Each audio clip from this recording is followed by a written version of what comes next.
Alright, so I pulled the fuel tank out of the car, filled it up with water, dried the tank out, and the race tank.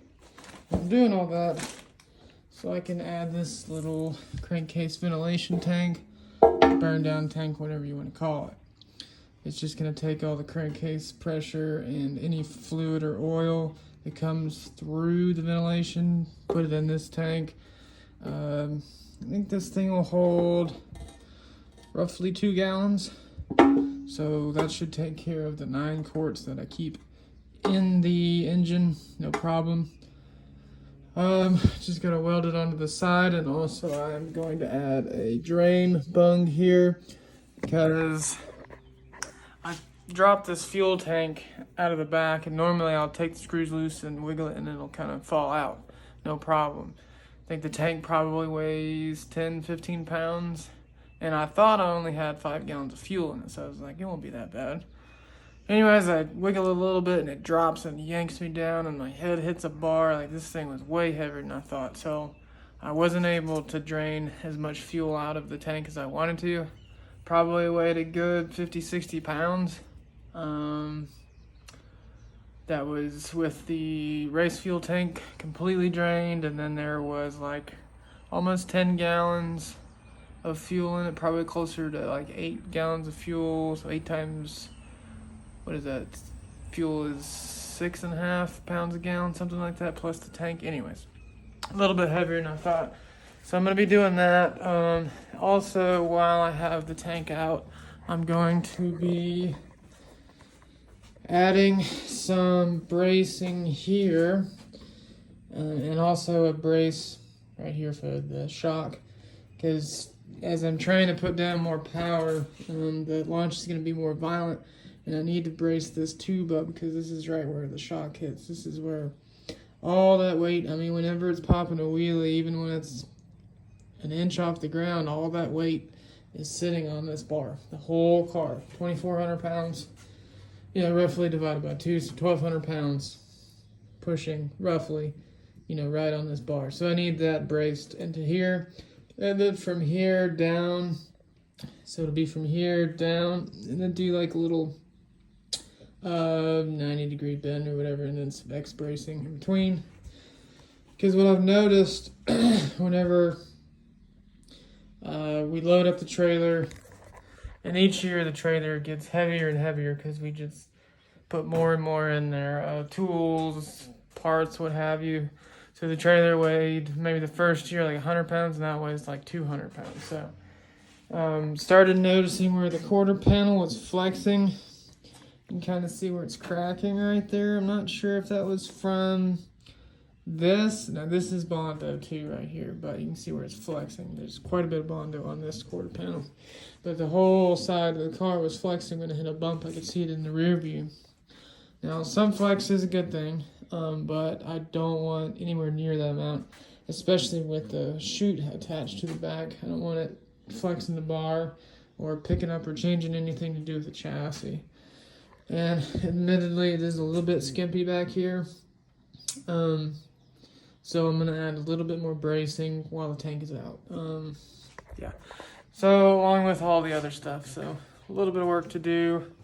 Feeling pretty good motivation-wise. Got some progress on the engine.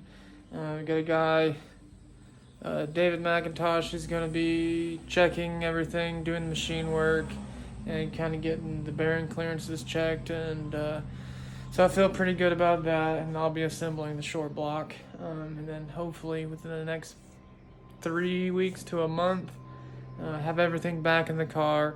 And I've also got a mock-up for the new turbos that are substantially bigger than the old ones, so that'll be a little bit of fabrication there.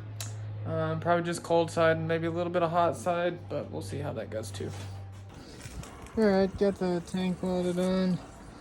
I will say aluminum is not very easy for me to weld.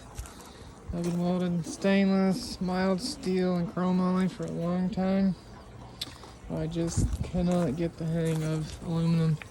I mean, I do decent on, some stuff, but then when there's like any trash or any metal inconsistencies, it's too unpredictable for me, and I haven't done enough of it. So, I mean, it'll work, but it's definitely not the nicest thing you've ever seen. But I'm just gonna fill this thing full of water. Make sure there's no leaks. Easier to do it now when it's outside of the car, because I've done this like 15 times and taken it out like 15 times. So it's best to check with water, even though you gotta dry it out and all that. Better take it out of the car. So it looks pretty good. Got solid weld all the way across on the top and on the bottom as well. So added this bung. So like this weld did fine. It was a little like getting it attached to this metal that wasn't so clean, even though I cleaned it up, was still not very easy. But anyways, so I'm gonna check for leaks. So looks like there are 2 leaks, one in the corner and one in this corner of the burn down tank. What I've done, or the idea I have here, is I'm going to have the crankcase ventilation going into these tubes. And since this is going to be venting to atmosphere and there will be some amount of pressure on it, I'm thinking these holes, I've indexed kind of where the holes are at on this fitting. So the idea is put it in here, index it so that the holes are facing the corner. So when the air that's infused with oil hits the wall, the oil will hit the wall and drip down, as opposed to the oil-filled air coming into here and then that vapor and oil coming out right here. So you'd effectively be having a bunch of infused air with oil trying to leave the tank instead of hitting the wall and kind of collecting on the bottom. That's my thought. Same thing with any water that's in there. It'll hopefully hit the wall, it'll diffuse that air, it'll pull out any of the moisture or the oil, will hit the wall and drip down, and then you'll have hopefully clean air just coming out of the vent, or at least a little bit cleaner. So then I made this tube to where when I tighten it down, the tube will actually sit on the bottom, so there'll be some pressure on that tube holding it in the tank. So I'm hoping that should be fine to keep it in place, so that tube won't ever just fall out of there, since it's actually physically touching the bottom. It's got like a pressure resistance on it, whatever you call it. I mean, it's not going to go anywhere. So I just got these little marks on it that I'm going to make sure are pointed this way, so that would mean that my tubes with the holes will be kind of pointed that way. So that's my thought behind it. And then I've just got this regular, it's just like a little 60 millimeter air filter goes on there, and then I have my vent tubes from the valve covers will vent. Those lines will go right into here. And that's kind of the idea. And then a little drain right there. If there is a bunch of water or oil that gets in here, I have a spot to drain it and get it out. So that's the idea. And anyways, we'll see how well it works. So I couldn't exactly get this tube straight, so it is at a little bit of an angle, because I'd have been up in here and it never would have got a weld on it.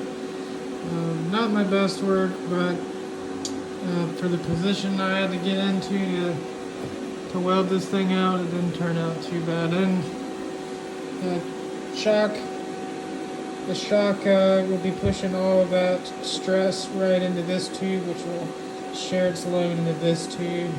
So I think that'll help a lot more. And then right up here, there's another gusset, so it should be pretty well triangulated in.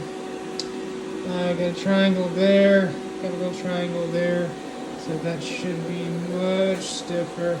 Just gotta do the other side.